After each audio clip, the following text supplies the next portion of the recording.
Crawford and Chairman DeFazio for holding this hearing today. It's an honor to be part of the panel. As you said, my name is Bob Guy. I serve as State Legislative Director in Illinois for Smart Transportation Division. Nationally, we have... Can you pull your mic a little closer? You bet. All right, thank you. Nationally, we represent 80,000 transportation workers, most of whom work in the passenger and freight rail operating crafts. As Congress undertakes reauthorization of the FAST Act, it is important to note that in 2015, and the first time in legislative history, intercity passenger rail and Amtrak reauthorization language were included as part of this comprehensive 5-year surface transportation reauthorization.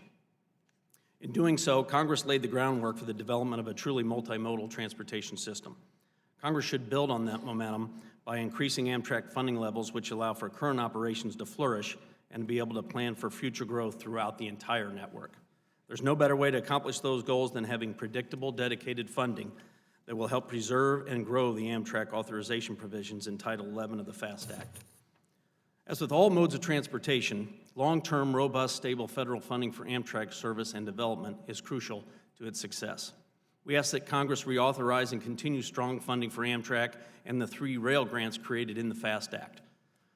These grants, administered by the Federal Railroad Administration, would also greatly benefit state corridor service that has seen substantial ridership and revenue growth over the last decade.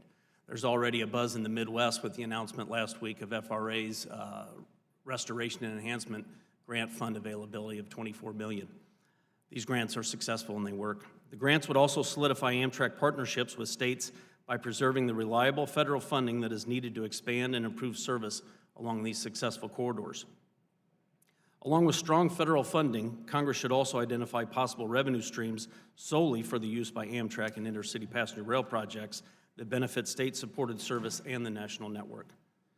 State-supported corridor service should supplement, not replace, Amtrak's national network. Far too many rural communities would lose vital transportation service if long-distance service was reduced and/or eliminated. In the Midwest alone, we have seen modest ridership growth on the 8 long-distance routes that originate in the nation's largest rail hub of Chicago. We have 80 station stops in the Midwest, with many of them in rural communities not served by other reliable means of transportation. Long-distance service must be protected. As railroad workers, we want a strong rail industry, both freight and passenger. Our members and rail labor in general provide vital work that allows our economy to thrive and people to get to where they need to be in environmentally friendly and safe fashion.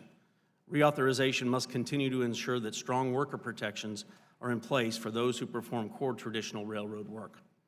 Congress must ensure worker protections provided under rail-specific statutes like the Railway Labor Act, Railroad Retirement Act, and the Railroad Unemployment Insurance Act remain intact.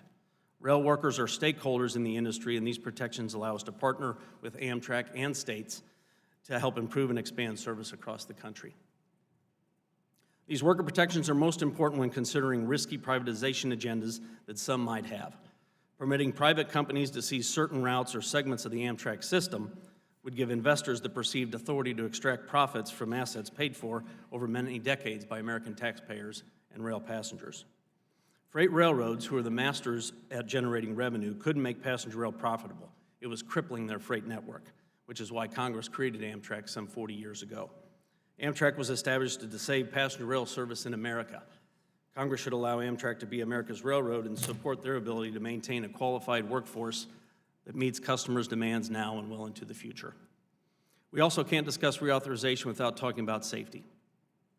Preserving and increasing the Amtrak authorization provisions in Title 11 of the FAST Act would allow continued elevation of safety levels across the Amtrak system. Along with new locomotives and passenger coaches, it would drive another ridership surge as younger professionals are driving less and seeking more environmentally and electronic device-friendly transportation options. Other points of priority for Amtrak reauthorization should be to allow Amtrak a private right of action to address a host railroad's handling of statutorily protected preferences for passenger rail. Amtrak needs to have more options when dealing with delays caused solely by a host railroad.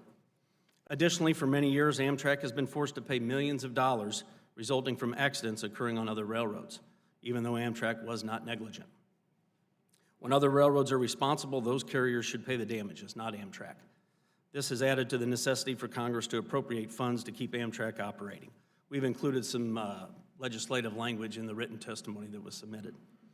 Congress should also strongly consider adding a labor representative to the Amtrak Board of Representatives or Board of Directors.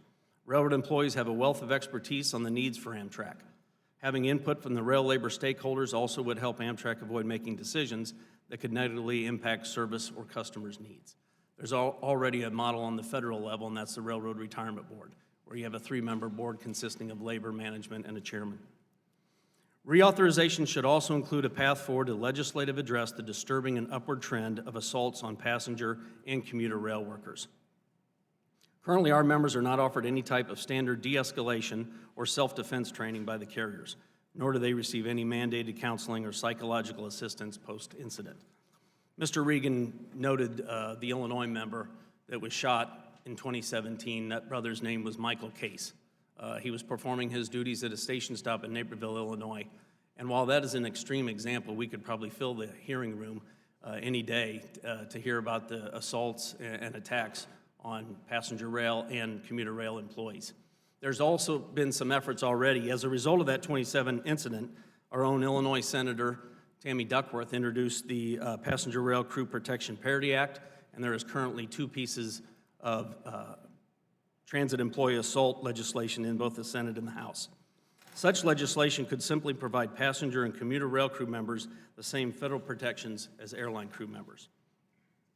Finally, Congress, when considering Amtrak reauthorization, must also take a hard look at the effects that longer freight trains and so-called precision-scheduled railroading are having on passenger rail on-time performance.